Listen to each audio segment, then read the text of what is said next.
Chapter 3. The Madness from the Sea.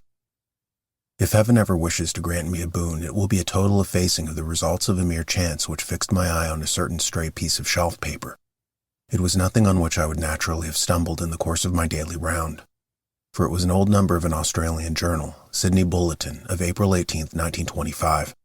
It had escaped even the cutting bureau, which had at the time of its issuance been avidly collecting material for my uncle's research.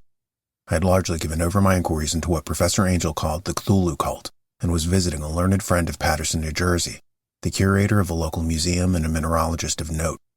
Examining one day the reserve specimens roughly set on the storage shelves in a rear room of the museum, my eye was caught by an odd picture in one of the old papers spread beneath the stones. It was the Sydney Bulletin I have mentioned, for my friend has wide affiliations in all conceivable foreign parts, and the picture was a half-tone cut of a hideous stone image almost identical with that which Legras had found in the swamp. Eagerly clearing the sheet of its precious contents, I scanned the item in detail, and was disappointed to find it of only moderate length. What it suggested, however, was of portentous significance to my flagging quest, and I carefully tore it out for immediate action. It read as follows: Mystery derelict found at sea. Vigilant arrives with helpless armed New Zealand yacht in tow. One survivor and dead man found aboard. Tale of desperate battle and death at sea. Rescued seaman refuses particulars of strange experience. Odd idol found in his possession. Inquiry to follow. The Morrison Company's freighter Vigilant, bound for Valparaiso, arrived this morning at its wharf in Darling Harbor, having in tow the battled and disabled but heavily armed steam yacht Alert of Dunedin, New Zealand, which was sighted April 12th in south latitude at 34 degrees 21 minutes west, longitude 152 degrees 17 minutes, with one living and one dead man aboard. The Vigilant left Valparaiso March 25th and on April 2nd was driven considerably south of her course by exceptionally heavy storms and monster waves. On April 12th, the derelict was sighted, and though apparently deserted, was found upon boarding to contain one survivor in a half-delirious condition and one man who had evidently been dead for more than a week. The living man was clutching a horrible stone idol of unknown origin, about a foot in height, regarding whose nature authorities at Sydney University, the Royal Society, and the museum in College Street all profess complete bafflement, and which the survivor says he found in the cabin of the yacht in a small carved shrine of common pattern. The man, after recovering his senses, told an exceedingly strange story of piracy and slaughter. He is Gustav Johansen, a Norwegian of some intelligence, and had been second mate of the two-masted schooner Emma of Auckland, which sailed for Callao February 20th with a complement of 11 men. The Emma, he says, was delayed and thrown widely south of her course by the great storm of March 1st. And on March 22nd, in south latitude 49 degrees 51 minutes, west longitude 128 degrees 34 minutes, encountered the Alert, manned by a queer and evil-looking crew of Kanakas and half-castes. Being ordered peremptorily to turn back, Captain Collins refused, whereupon the strange crew began to fire savagely and without warning upon the schooner with a peculiarly heavy battery of brass cannon forming part of the yacht's equipment.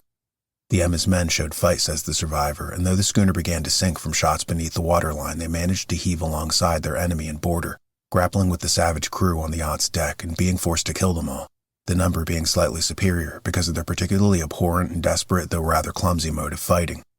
3 of the Emma's men, including Captain Collins and First Mate Green, were killed, and the remaining 8 under Second Mate Johansen proceeded to navigate the captured yacht, going ahead in their original direction to see if any reason for their ordering back had existed. The next day, it appears, they raised and landed on a small island, although none is known to exist in that part of the ocean, and 6 of the men somehow died ashore, though Johansen is queerly reticent about this part of his story, and speaks only of their falling into a rock chasm. Later, it seems, he and one companion boarded the yacht and tried to manage her, but were beaten about by the storm of April 2nd. From that time till his rescue on the 12th, the man remembers little, and he does not even recall when William Bryden, his companion, died. Bryden's death reveals no apparent cause and was probably due to excitement or exposure.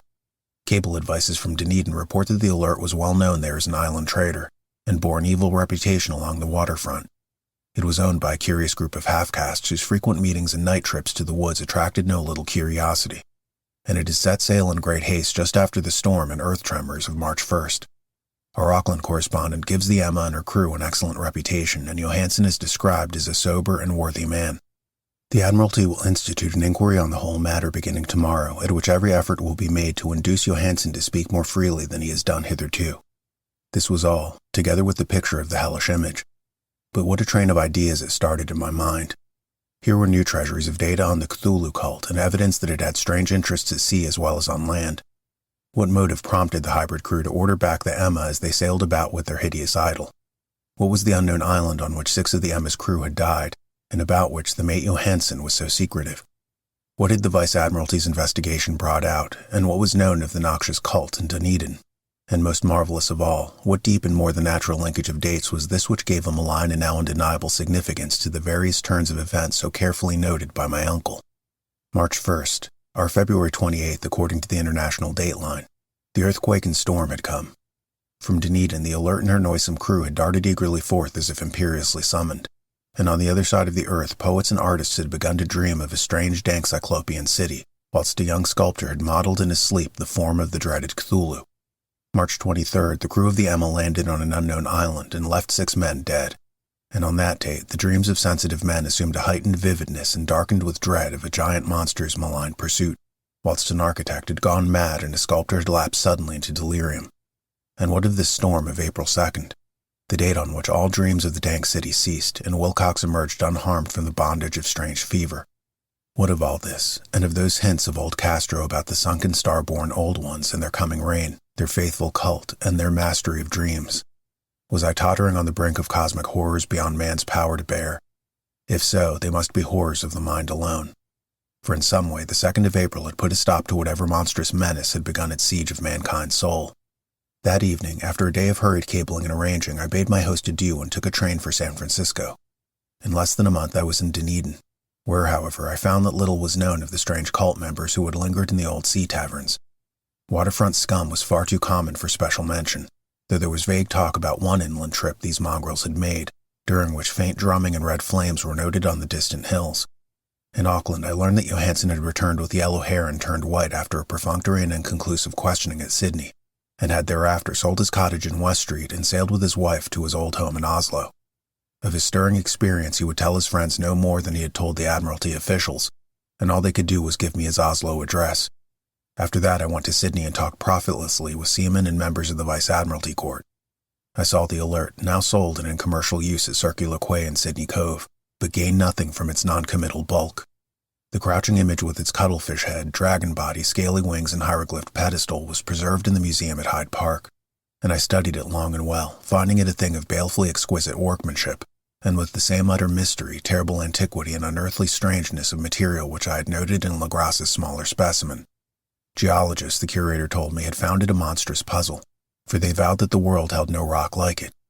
Then I thought with a shudder of what old Castro had told Lagrasse about the primal great ones. Quote, "They had come from the stars and had brought their images with them." End quote.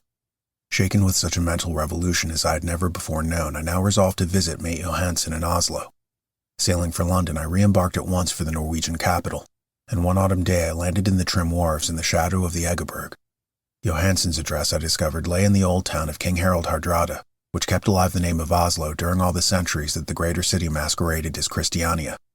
I made the brief trip by taxicab and knocked with palpitant heart at the door of a neat and ancient building with plastered front. A sad-faced woman in black answered my summons, and I was stung with disappointment when she told me in halting English that Gustav Johansen was no more. He had not survived his return, said his wife, for the doings at sea in 1925 had broken him. He had told her no more than he had told the public, but had left a long manuscript, of technical matters as he said, written in English, evidently in order to safeguard her from the peril of casual perusal. During a walk through a narrow lane in the Gothenburg dock, a bundle of papers falling from an attic window had knocked him down. 2 Lascar sailors at once helped him to his feet, but before the ambulance could reach him, he was dead.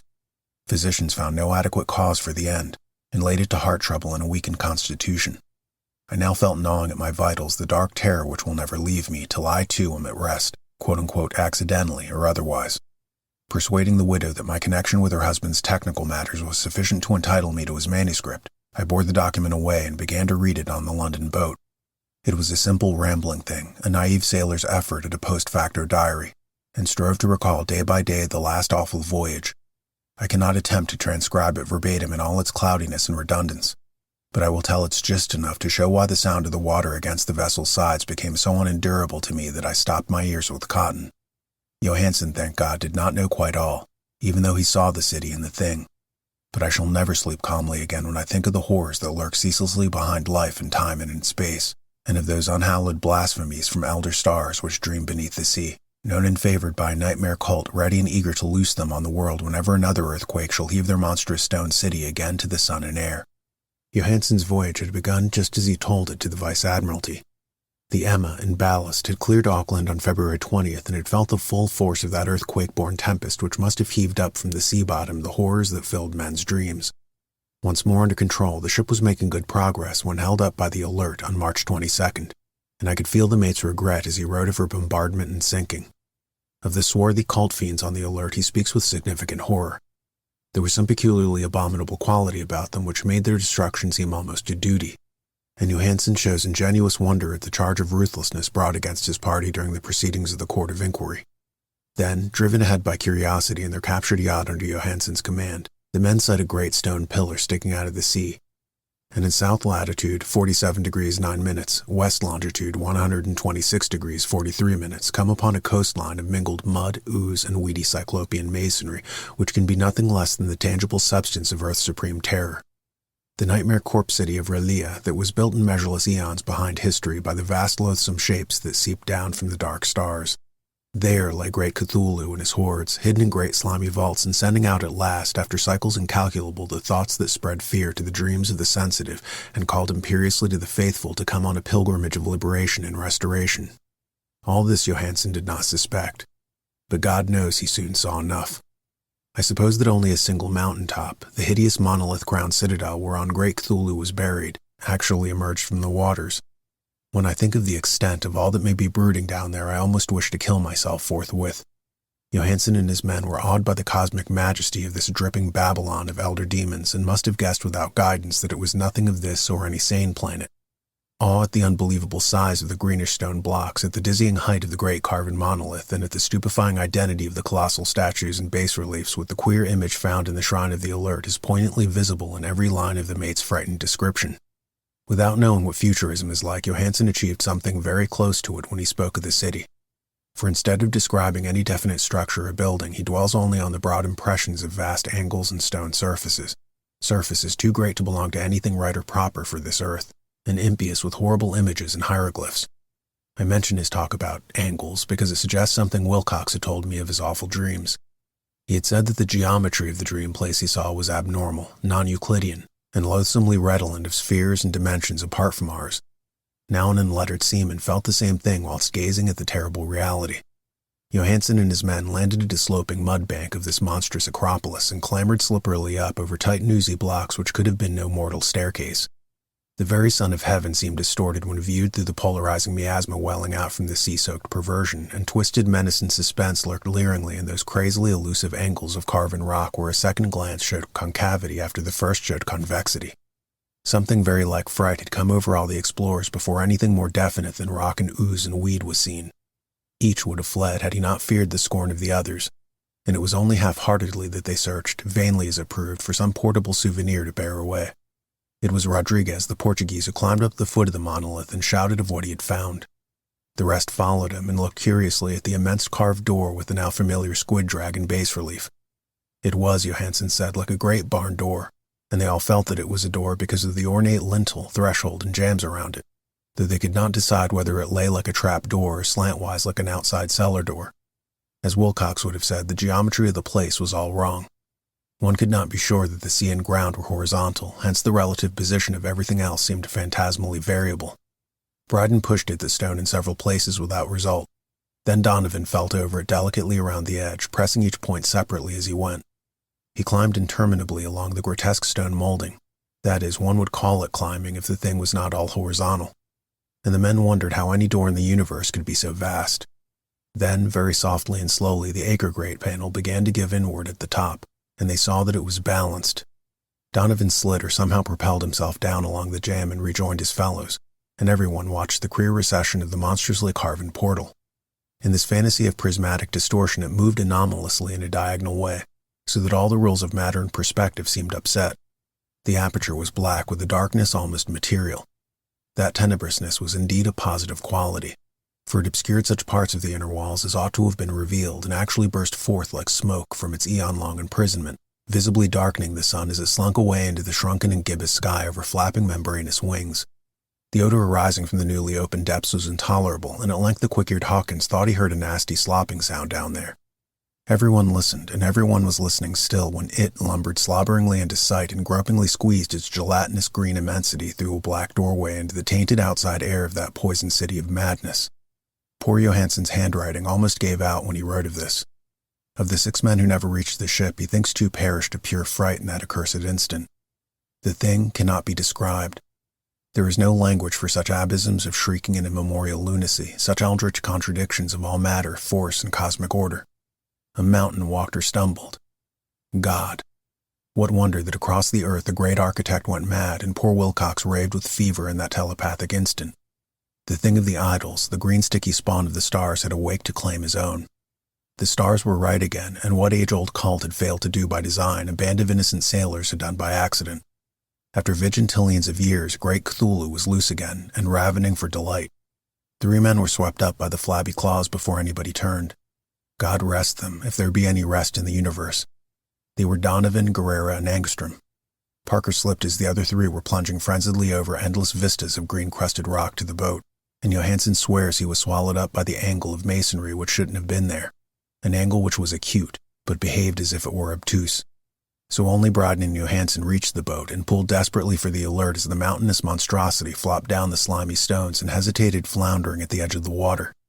Steam had not been suffered to go down entirely, despite the departure of all hands for the shore, and it was the work of only a few moments of feverish rushing up and down between wheels and engines to get the alert under way. Slowly, amidst the distorted horrors of that indescribable scene, she began to churn the lethal waters, whilst on the masonry of that charnel shore that was not of earth the titan thing from the stars slavered and gibbered like Polypheme, cursing the fleeing ship of Odysseus. Then, bolder than the storied Cyclops, great Cthulhu slid greasily into the water and began to pursue with the vast wave-rising strokes of cosmic potency. Bryden looked back and went mad, laughing shrilly as he kept on laughing at intervals till death found him one night in the cabin whilst Johansen was wandering deliriously. But Johansen had not given out yet. Knowing that the thing could surely overtake the alert until steam was fully up, he resolved on a desperate chance, and setting the engine for full speed, ran lightning-like on deck and reversed the wheel. There was a mighty eddying and foaming in the noisome brine, and as the steam mounted higher and higher, the brave Norwegian drove his vessel head-on against the pursuing jelly which rose above the unclean froth like the stern of a demon galleon. The awful squidhead with writhing feelers came nearly up to the bowsprit of the sturdy yacht, but Johansen drove on relentlessly. There was a bursting of an exploding bladder, a slushy nastiness as of a cloven sunfish, a stench as of 1,000 opened graves, and a sound that the chronicler would not put on paper. For an instant, the ship was befouled by an acrid and blinding green cloud, and then there was only a venomous seething astern, where God in heaven, the scattered plasticity of that nameless sky spawn was nebulously recombining in its hateful original form, whilst its distance widened every second as the alert gained impetus from its mounting steam. That was all. After that, Johansen only brooded over the idol in the cabin and attended to a few matters of food for himself and the laughing maniac by his side. He did not try to navigate after the first bold flight, for the reaction had taken something out of his soul. Then came the storm of April 2nd, and a gathering of the clouds about his consciousness. There is a sense of spectral whirling through liquid gulfs of infinity, of dizzying rides through reeling universes on a comet's tail, and of hysterical plunges from the pit of the moon and from the moon back again to the pit, all livened by the cachinnating chorus of the distorted, hilarious elder gods and the green bat-winged mocking imps of Tartarus. Out of that dream came rescue. The Vigilant, the Vice-Admiralty Court, the streets of Dunedin, and the long voyage back home to the old house by the Egeberg. He could not tell. They would think him mad. He would write of what he knew before death came, but his wife must not guess. Death would be a boon if only it could blot out the memories. That was the document I read, and now I have placed it in the tin box beside the bas-relief in the papers of Professor Angel. With it shall go this record of mine, this test of my own sanity, wherein is pieced together that which I hope may never be pieced together again. I have looked upon all that the universe has to hold of horror, and even the skies of spring and the flowers of summer must ever afterward be poison to me. But I do not think my life will be long. As my uncle went, as poor Johansen went, so shall I go. I know too much, and the cult still lives. Cthulhu still lives too, I suppose, again in that chasm of stone which has shielded him since the sun was young.